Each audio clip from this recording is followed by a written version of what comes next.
Jadi masa penantian ini kita akan bicara masa penantian itu berapa lama. Kemudian apa yang harus dilakukan oleh wanita dalam masa penantian itu. Penantian ini bisa dibagi menjadi dua. Yang pertama, iddah dikarenakan meninggalnya suami. Setelah pernikahan itu terjadi, pernikahan yang sahih. Dalam hal ini, sama aja posisi wanita yang sudah dikumpulin atau yang belum dikumpulin. Wanita yang sudah berkhalwat atau wanita yang belum berkhalwat, hukumnya sama. Ini yang iddahnya buat orang yang tinggal mati. Coba dibuka firman Allah Subhanahu wa taala di surat Al-Baqarah ayat 234. Di surah Al-Baqarah ayat 234. Berkaitan dengan iddah buat orang yang ditinggal mati. Silakan dibaca. A'udzu billahi minasyaitonir rajim. والذين يتوفون منكم ويذرون أزواجا يتربصن بأنفسهن 4 أشهر وعشرا فبلغن أجلهن فلا جناح عليكم فيما فعلن في أنفسهن بالمعروف والله بما تعملون خبير. Dan orang-orang yang mati di antara kamu serta meninggalkan istri-istri, hendaklah mereka istri-istri menunggu 4 bulan 10 hari. Kemudian apabila telah sampai akhir iddah mereka, maka tidak ada dosa bagimu mengenai apa yang mereka lakukan terhadap diri mereka, menurut cara yang patut. Dan Allah Maha mengetahui apa yang kamu kerjakan. Baik.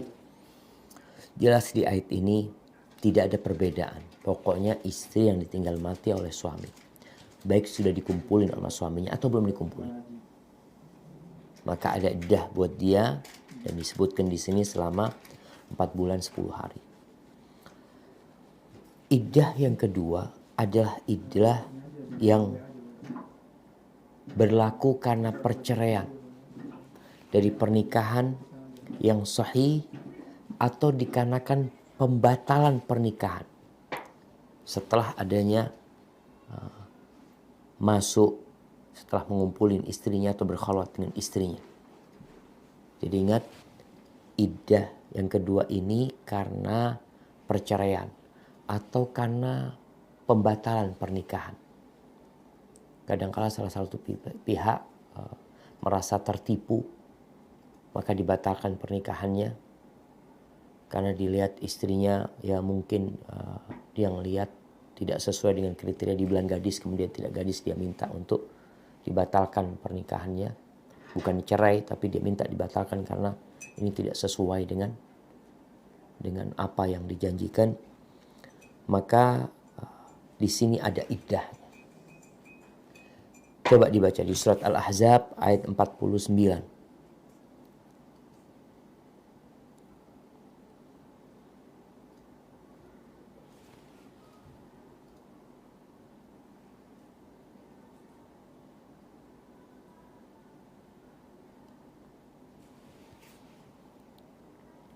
Surah Al-Ahzab ayat 49. Ayat surat berapa? 49. Ayat 49.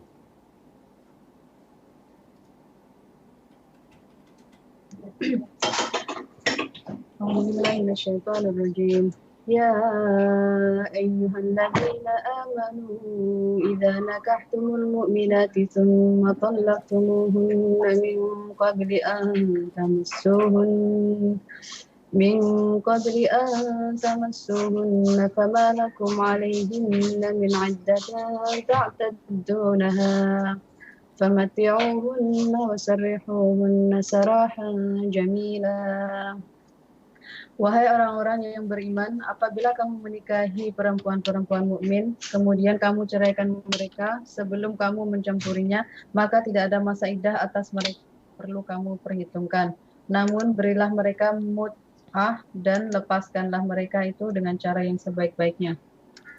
Barakallahu fiik. Di ayat ini disebutkan kalau diceraikan itu wanita sebelum dicampurin, Jadi bicara dicampurin ini, para ulama menyebutkan yang pertama mengumpulin itu perempuan atau berduaan bersama itu perempuan, dan kedua orang ini sebenarnya bisa melakukan hubungan itu.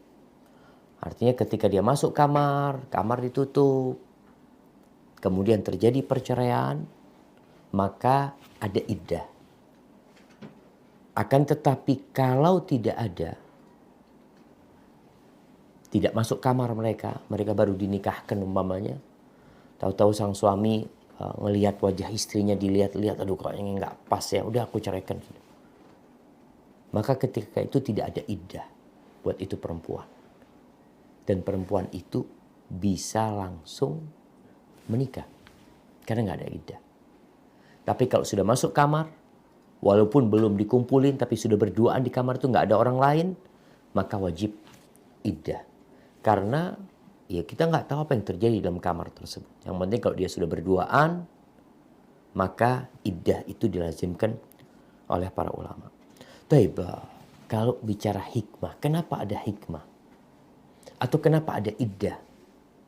Kita tahu di Indonesia ada sebagian kelompok Islam liberal yang berusaha untuk mengajukan perubahan di kompilasi hukum Islam. Dia membuat satu perencanaan supaya hukum Islam ini yang berkaitan dengan pernikahan itu ada perubahan. Salah satu perubahannya di situ diminta agar iddah itu bukan hanya untuk wanita. Iddah itu diberlakukan juga untuk orang laki agar terjadi keadilan sosial. Kenapa wanita saja yang iddah? Seorang wanita ditinggal mati oleh suaminya iddah 4 bulan 10 hari. Seorang suami ditinggal istrinya, hari itu juga dia bisa menikah. Ini dikarenakan kecetekan pemahaman mereka tentang hikmah Allah Subhanahu wa taala dan tentang hukum Allah Azza wa Jalla. Artinya memang diragukan keimanan orang yang menolak hukum Allah Azza wa Jalla. Apalagi dia mengklaim hukum Allah ini nggak adil. Yang adil itu hukum yang dia buat. Dia mengatakan ini kenapa perempuan iddah, laki nggak iddah. Ini nggak adil ini. Supaya ini Allah. Orang itu perlu dikasih penjelasan. Seperti ini penjelasan Allah Azza wa Jalla. Kalau setelah dia faham, tapi dia tetap menolak, maka dia berada dalam lembah kehancuran. Tapi kalau bicara hikmah, kita ini menerima syariat, tahu hikmah nggak tahu hikmah, kewajiban kita adalah sami'na wa ata'na. Tapi iman yang lemah itu kadangkala butuh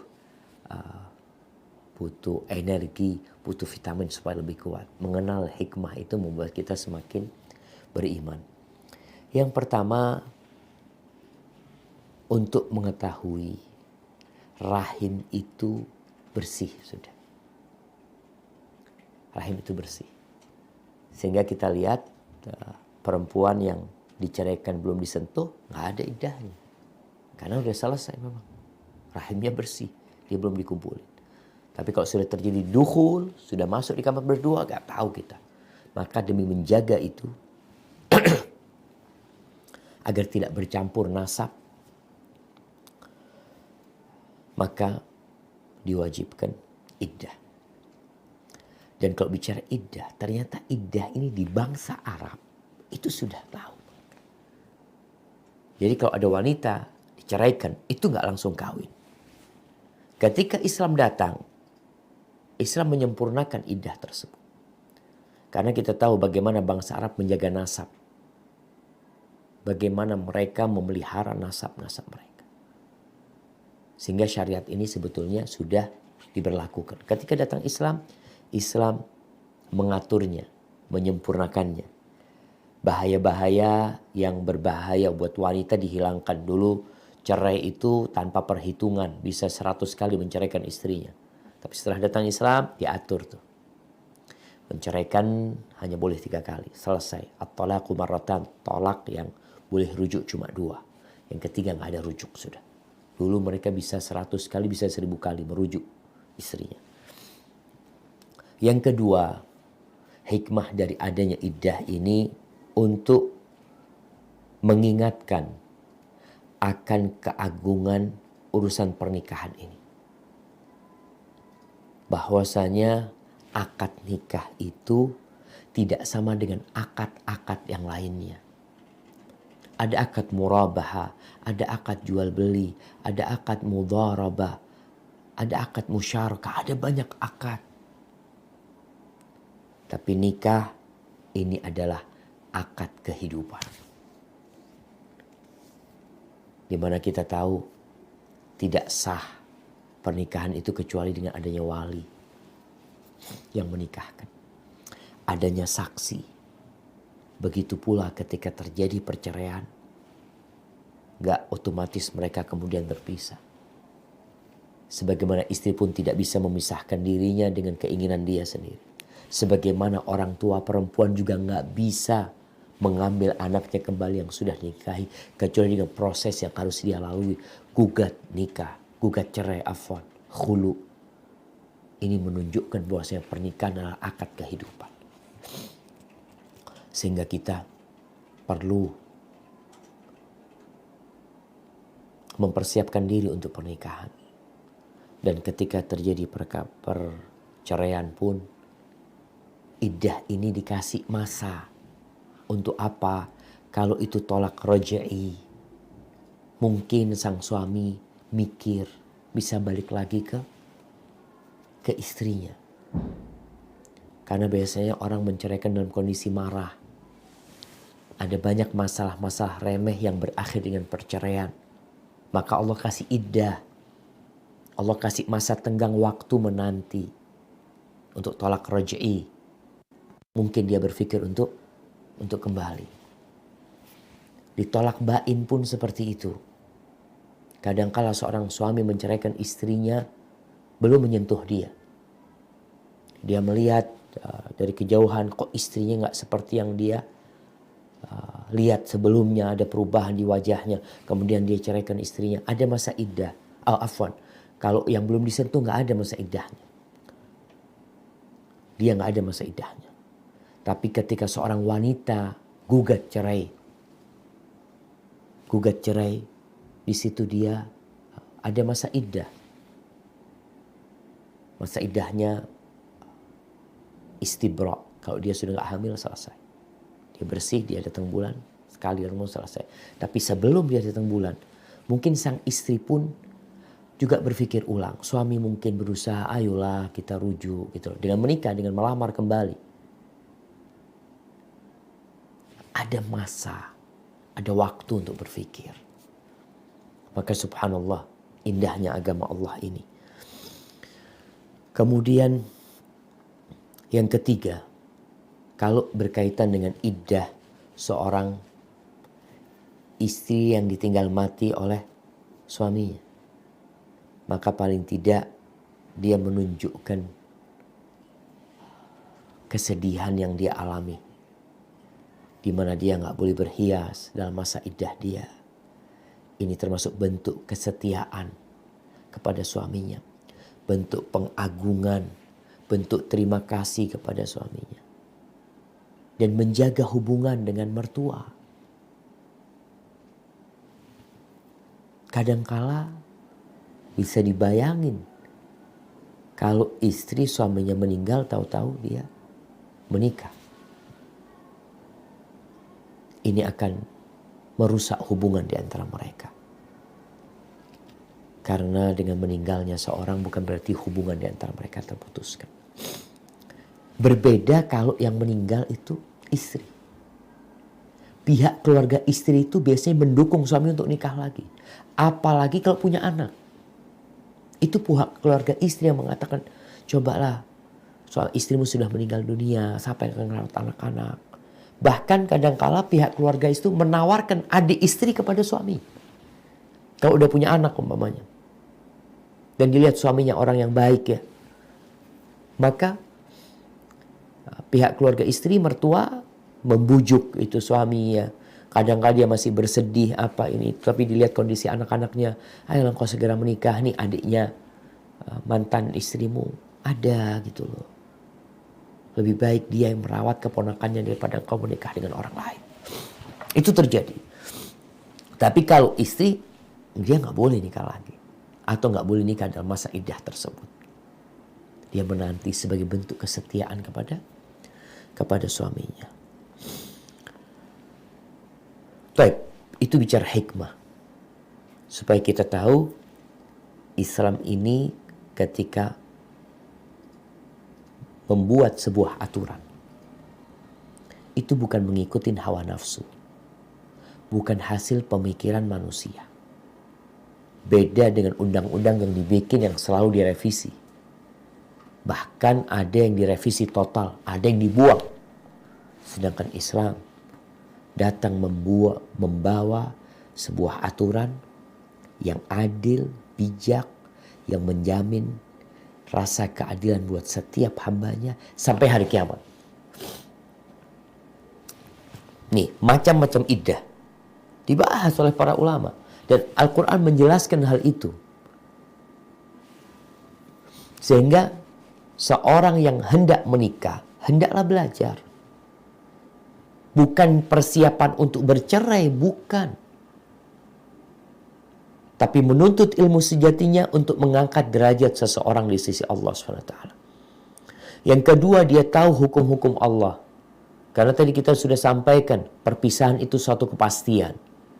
Kalau engkau tidak diceraikan, alhamdulillah, itu yang diharapkan. Tapi pasangan hidupmu akan mati, kalau tidak engkau yang akan mati. Ada 3 macam masa penantian iddah ini ketika seorang ditinggal oleh suaminya. Yang pertama, iddah dengan masa haid. Yang kedua, iddah dengan hitungan bulan. Yang ketiga, iddah dengan melahirkan. Iddah ini kenapa berbeda-beda? Karena berbeda-beda perpisahannya karena apa? Yang kedua, kondisi seorang yang ditinggal oleh suaminya. Yang pertama, iddah dengan quru. Quru ini memang penafsirannya 2. Haid atau masa suci. Haid atau masa suci. Tapi pendapat yang lebih kuat, yang mungkin ana lebih menguatkannya, yang dimaksud dengan 3 quru masa penantian itu adalah masa haidnya seorang wanita. Dalilnya apa? Yang di surat Al-Baqarah ayat 228. Surat Al-Baqarah ayat 228. Coba dibaca. A'udzubillahi minasyaitonirrajim. Wal mutallaqatu yatarabbasna bi anfusihinna thalathata quru' wa la yahillu lahunna an yaktumna ma khalaqallahu fi arhamihinna in kunna yu'minna billahi wal yawmil akhir wa bu'ulatuhunna ahaqqu bi raddihinna fi dhalika in aradu islaha ولهن مثل الذي عليهن بالمعروف وللرجال عليهن درجة والله عزيز حكيم. Dan para istri yang diceraikan wajib menahan diri mereka menunggu 3 kali quru. Tidak boleh bagi mereka menyembunyikan apa yang diciptakan Allah dalam rahim mereka jika mereka beriman kepada Allah dan hari akhir. Dan para suami mereka lebih berhak kembali kepada mereka dalam masa itu jika mereka menghendaki perbaikan. Dan mereka para perempuan mempunyai hak seimbang dengan kewajibannya menurut cara yang patut.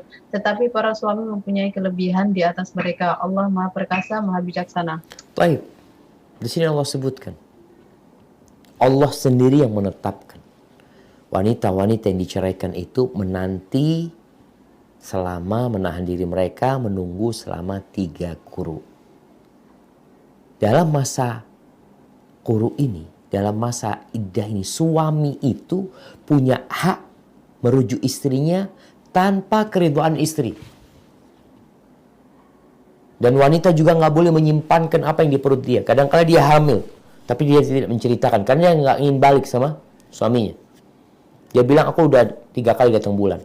Udah selesai keluar masa. Padahal dia hamil. Maka hati-hati wanita yang seperti ini. Jadi para suami itu lebih berhak merujuk istrinya dalam masa iddah tolak roj'i, walaupun istrinya nggak mau, walaupun mertuanya nggak mau. Kenapa? Karena dengan sang suami mengatakan aku sudah merujukmu, istri nggak mau, keluarga nggak mau, sudah rujuk, selesai. Ini dalam masa iddah roj'i. Salah satu quru. Ingat, quru ini bisa berarti haid, bisa berarti masa suci. Pendapat yang lebih kuat adalah yang dimaksud haid. 3 kali datang bulan. Jadi 3 kali datang bulan, selesai dia. Ini buat yang datang bulan. Para ulama berbincang, gimana kalau dia 2 kali datang bulan, kemudian nggak datang bulan lagi? Jamaah, perempuan datang bulan 2 kali, kemudian dia nggak datang bulan lagi. Nggak datang bulan, kalau karena hamil selesai, dia berarti nunggu. Kalau nggak datang bulannya dikarenakan dia masuk menopause, apa yang harus dia lakukan?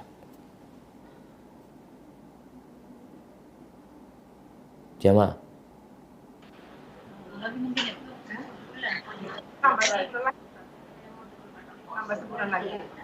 nambah Untuk menggenapkan itu bukan? nambah 1 bulan, tidak, nambah 3 bulan. Karena berpindah dari masa yang awalnya haid, kemudian nggak haid, berarti dia pakai yang bulan yang bentar lagi kita akan bahas selama 3 bulan. Ini kalau dia tahu-tahu putus haidnya. Sebagaimana yang awalnya datang bulan, kemudian dia berhenti datang bulan karena hamil, dia ikut iddah kehamilan sampai lahir. Ingat, salah satu quru yang lebih kuat adalah pendapatnya yang mengatakan itu haid. Kita tahu wanita itu disunnahkan kalau mau menceraikan dalam kondisi hamil atau dalam kondisi dia suci belum dikumpulin, sehingga langsung masuk iddahnya. Datang bulan pertama, datang bulan kedua, datang bulan ketiga. Datang bulan ketiga bersih, dia sudah selesai masa iddahnya. Baik. Yang model kedua, iddah dengan bulan. Artinya iddah dengan bulan itu dia menanti selama 3 bulan. Ini khusus buat wanita-wanita yang tidak datang bulan. Tidak datang bulan itu karena menopause, atau tidak datang bulan karena kecil. Masih kecil dia. Masih belum datang bulan memang. Coba dibuka firman Allah di surat At-Talaq ayat 4.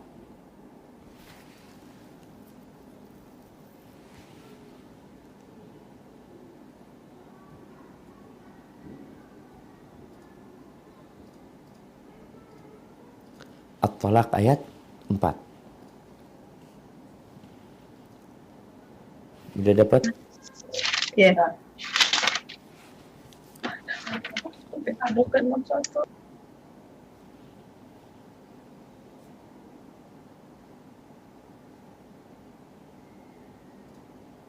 At-Tolak ayat surat berapa ya Ustaz?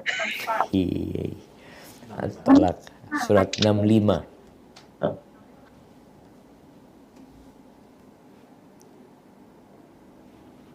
Nah, ini surat At-Talaq nggak pernah dibaca sama ibu-ibu. Juz 29 ya? 28. Juz 28. Wallahi ya'isna minal mahidi min nisaikum in irtabtum fa'iddatuhunna thalathata ashhur. Fa'iddatuhunna thalathatu ashhur. Wallahi lam yahidna فعدتهن 3 أشهر واللائي لم يحض وأولاة الأحمال أجلهن أن يضعن حملهن ومن يتق الله يجعل له من أمره يسرا. Perempuan-perempuan yang tidak haid lagi, menopause di antara istri-istrimu, jika kamu ragu-ragu tentang masa iddahnya, maka iddahnya adalah 3 bulan. Dan begitu pula perempuan-perempuan yang tidak haid. Sedangkan perempuan-perempuan yang hamil waktu iddah mereka itu sampai mereka melahirkan dan melahirkan kandungannya. Dan barang siapa bertakwa kepada Allah, niscaya dia menjadikan kemudahan baginya dalam urusannya. Barakallahu fiik. Kita lihat ini yang pakai bulan, hitungannya 3 bulan buat wanita yang sudah menopause atau yang memang belum haid. Itu 3 bulan. Ini untuk yang diceraikan. Bagaimana kalau setelah, kadang-kala perempuan sudah nunggu 2 bulan, tahu-tahu dia datang bulan. Karena dia baligh ketika itu. Maka dilengkapkan 3 kali masa haid. Itu pendapat para ulama. Sebagaimana kebalikannya tadi. Kalau dia datang bulan, kemudian dia berhenti haidnya, maka dia melengkapkannya dengan 3 bulan. Jadi 3 bulan sebagai pengganti quru. Model kedua untuk yang pakai bulan ini adalah yang ditinggal mati. Yang tadi sudah disampaikan, sama saja wanita yang ditinggal mati suaminya, baik sudah dikumpulin atau belum dikumpulin, maka iddahnya adalah 4 bulan 10 hari. 4 bulan 10 hari. Ingat, hitungannya pakai bulan Hijriyah. Adapun dan ini sudah tadi kita baca di surat Al-Baqarah ayat 234. Para ulama berbicara, kenapa kok 4 bulan 10 hari? Di sini sebagian ulama menceritakan bahwasanya masa ini biasanya di situ nampak wanita hamil atau tidak hamil. 4 bulan 10 hari.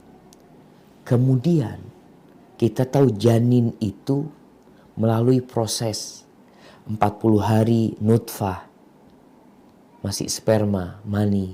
40 hari menjadi alaqah, menjadi darah yang menggumpal. 40 hari menjadi mudghah. Setelah 120 hari, di situ ditiupkan ruh.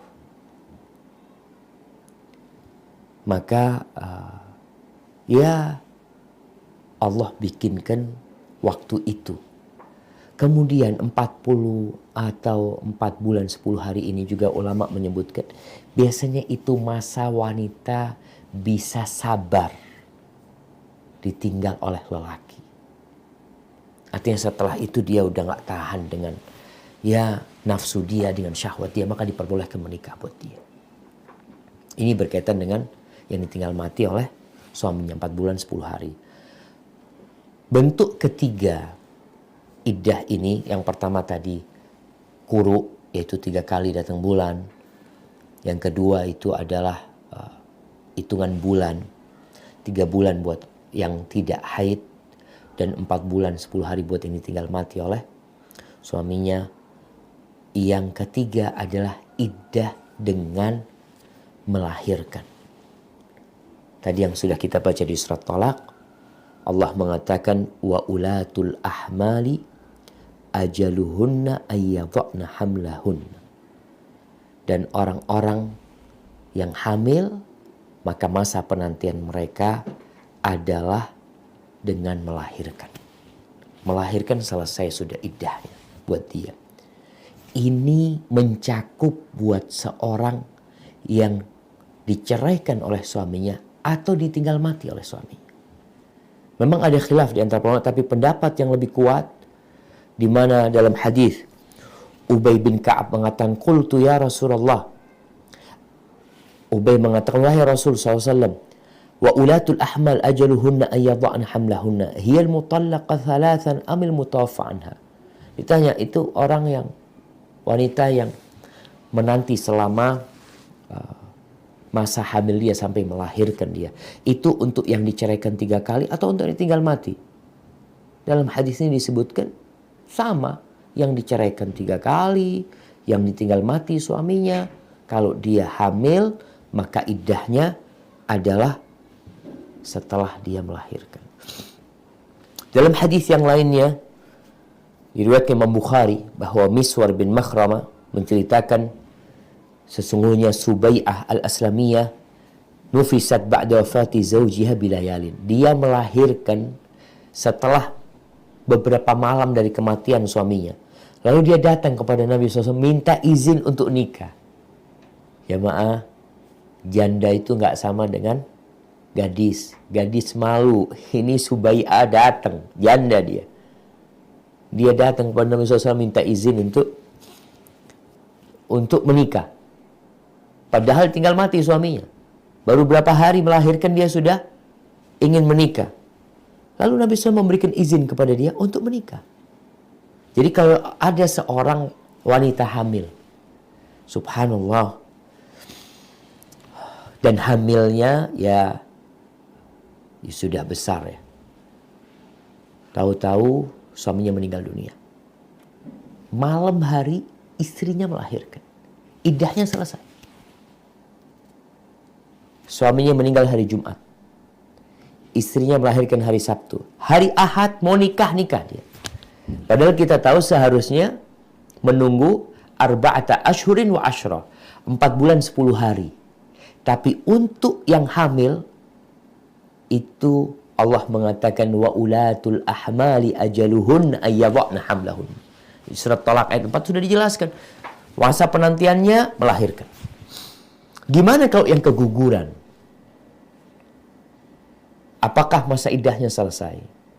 Para ulama menyebutkan kalau dia itu menggugurkan anak yang sudah berupa manusia, maka selesai masa iddahnya. Janinnya itu sudah berubah manusia. Bukan darah. Jadi sudah ada wujudnya sebagai manusia.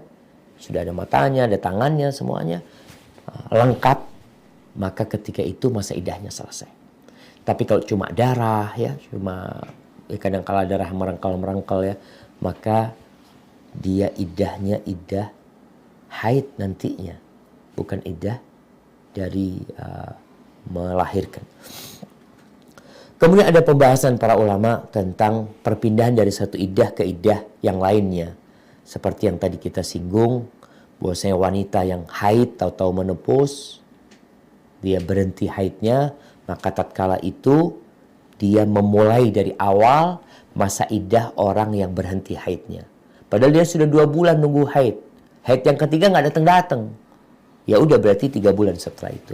Sebaliknya seorang gadis, seorang anak kecil yang diceraikan oleh suaminya dalam kondisi dia belum datang bulan, kemudian dia itu datang bulan setelah nunggu 2 bulan, maka iddahnya iddah datang bulan.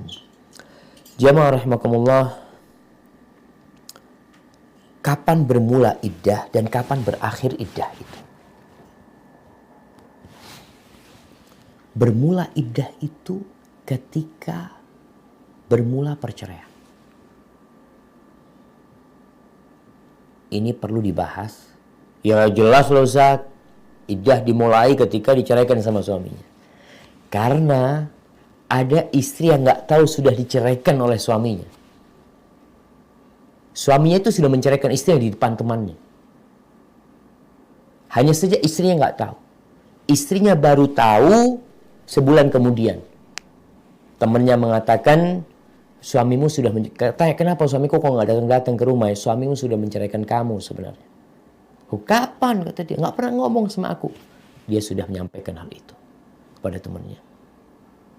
Maka bermula masa iddah itu dengan ditetapkannya hukum cerainya sudah terjadi.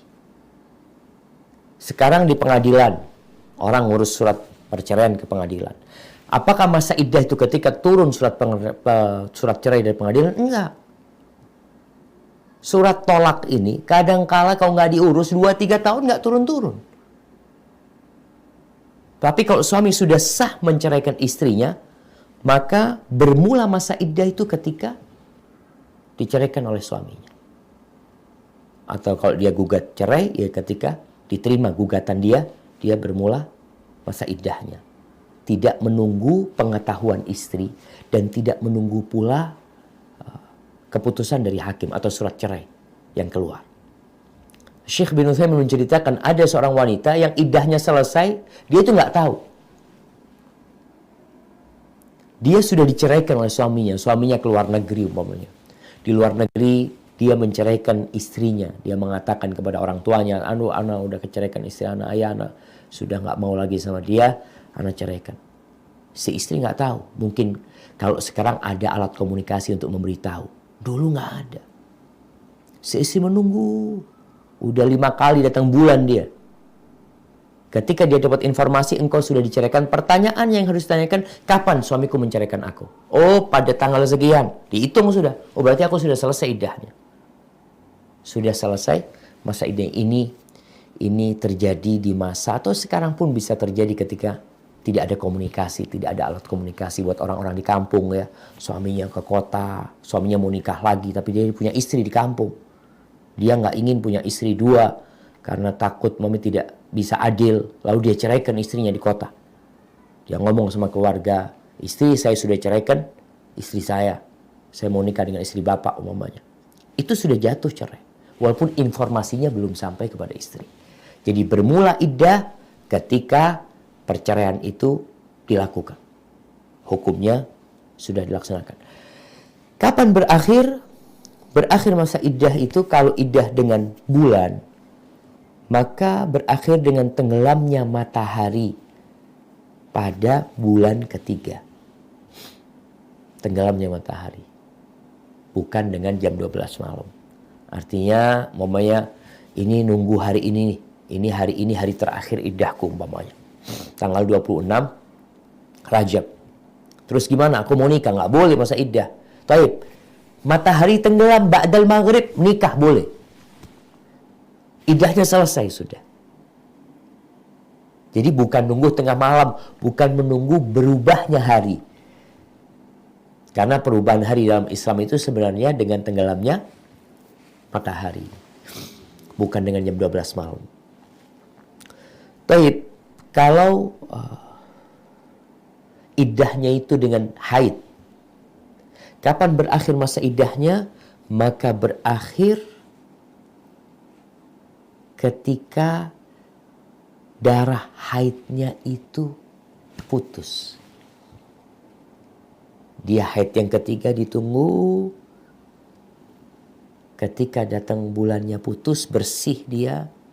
Di sini para ulama menjelaskan kalau dia haid 7 hari, maka ya sudah, hari ke-7 bersih.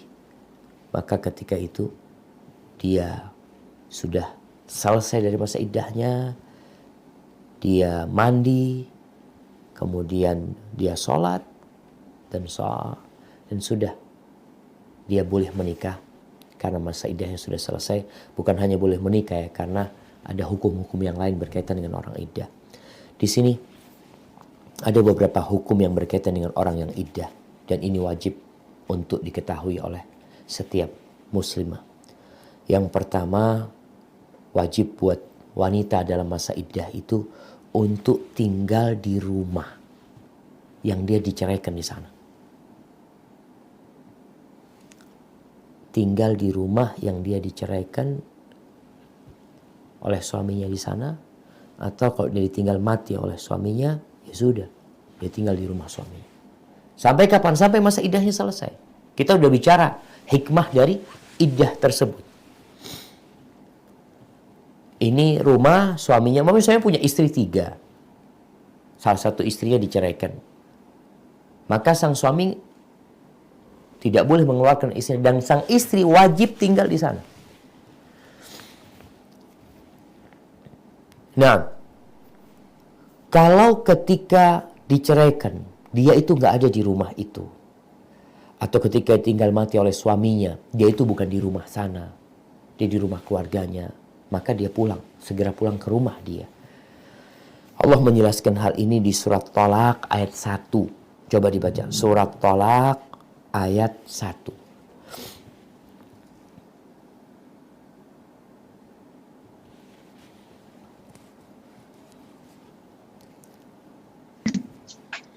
أعوذ بالله من الشيطان الرجيم بسم الله الرحمن الرحيم يا أيها النبي إذا طلقتم النساء فطلقوهن لعدتهن وأحصوا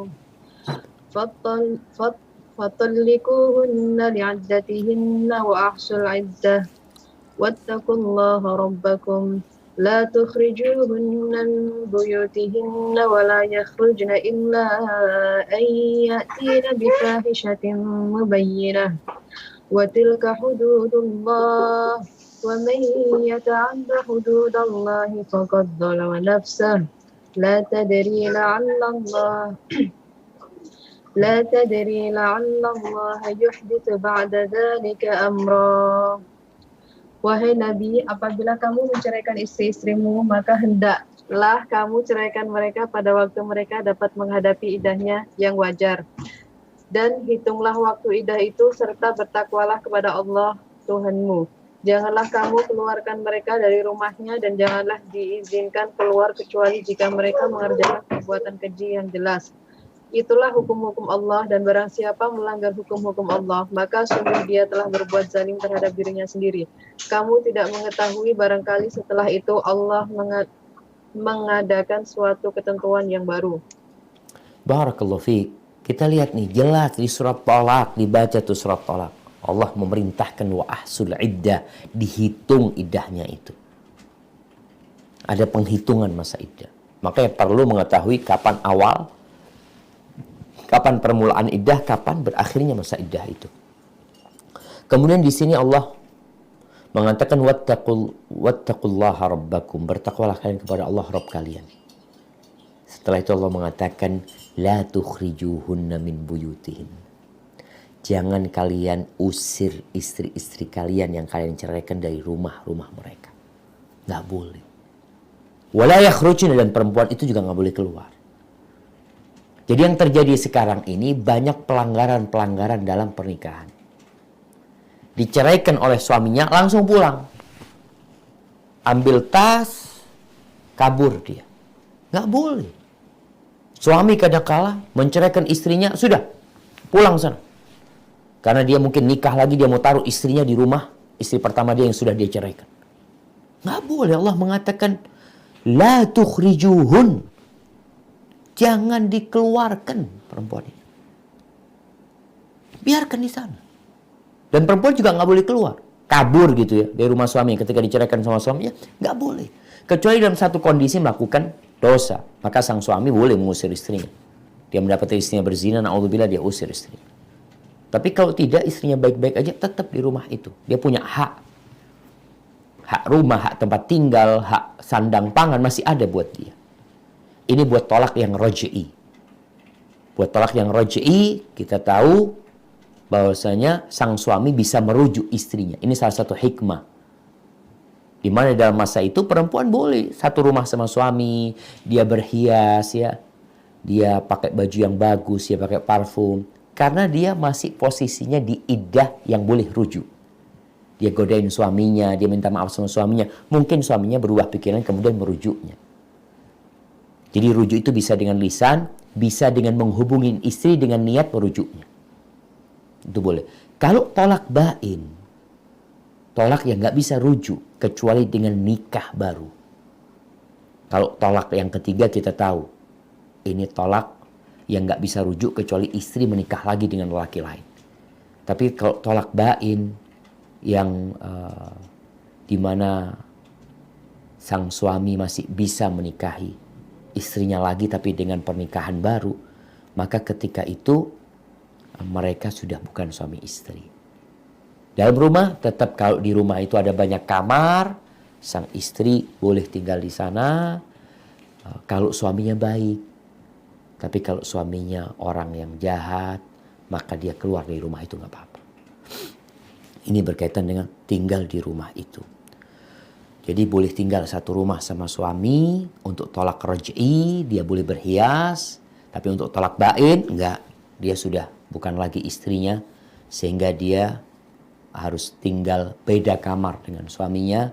Kalau ternyata hanya ada satu kamar, maka suaminya yang keluar dari rumah itu. Dia sewa rumah. Dia kontrak rumah. Kalau cuma ada satu kamar. Karena mereka sudah bukan suami istri lagi. Tapi kalau tolak raj'i masih ada kesempatan untuk rujuk. Baik, berkaitan dengan perempuan yang ditinggal mati oleh suaminya.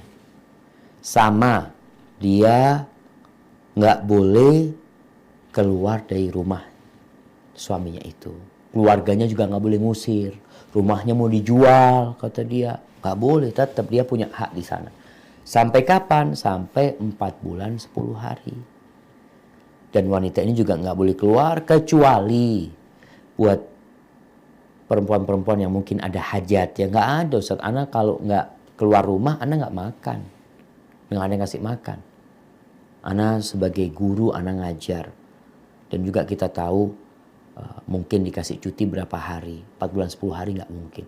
Jadi kalau ada hajat yang menyebabkan dia harus keluar, buat yang ditinggal mati oleh suaminya, maka silahkan, akan tetapi dia tidak boleh berhias dan hanya secukupnya. Nggak ada jalan-jalan buat dia.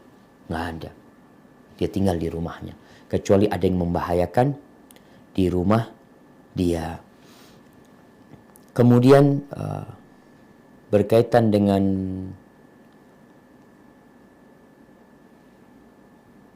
tadi ada satu masalah buat perempuan yang ditinggal mati oleh suaminya. Dia punya kewajiban ihdad tadi. Dia dilarang untuk bersolek, dilarang untuk berhias, dan kalau dia mau keluar rumah hanya untuk kebutuhan dia saja. Kemudian berkaitan dengan nafkah.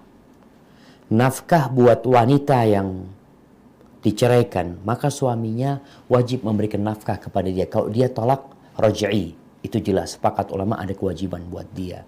Dalam masa hamil pun dia, selama dia belum melahirkan, itu di masa iddah, maka dia wajib memberikan nafkah kepada dia, memberikan tempat tinggal di masa iddah tersebut. Kalau talak bain yang sudah nggak mungkin pisah, dia tetap di rumah itu sampai selesai masa iddahnya. Walaupun sebagian ulama mengatakan kalau talak bain nggak ada lagi nafkah buat sang istri. Jadilah beberapa perkara yang perlu diperhatikan oleh para wanita ketika dia ditinggal oleh suaminya. Baik ditinggal karena kematian atau ditinggal karena perceraian. Dan buat para suami juga, buat para lelaki, hendaklah engkau belajar tentang hak-hak istrimu. Sehingga tidak semena-mena mengusir istrinya. Kadang-kala dia marah, dia usir istrinya. Kalau dia niat menceraikan, maka yang mengusir istri itu belum tentu cerai. Kecuali ada niat menceraikan istrinya. Karena sejatinya istri punya hak tinggal di rumah suaminya.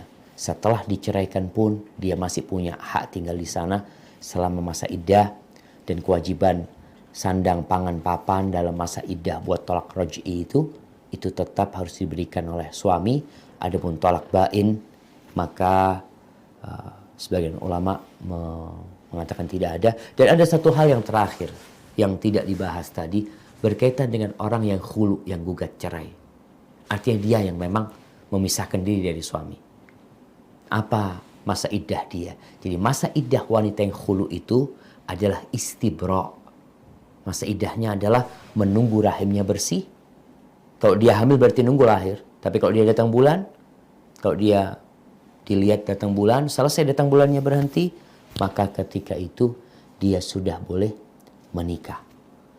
Buat para wanita yang mengatakan, Ustaz, anak ini nggak mau rujuk lagi sama suami, Ustaz. Udah, nggak ada kata rujuk. Ketika engkau dirujuk sama suami, engkau menjadi istri sahnya dia. Terus anak nggak mau sama dia. Di sini wanita gugat cerai. Tapi ketika dia diceraikan, itu suami dalam masa iddah bisa merujuk. Tapi ketika dia gugat cerai, maka dalam masa iddah menunggu bersih rahimnya, suami nggak punya hak untuk merujuk dia. Kecuali mau melamar lagi silahkan. Hadza wallahu a'lam bishawab.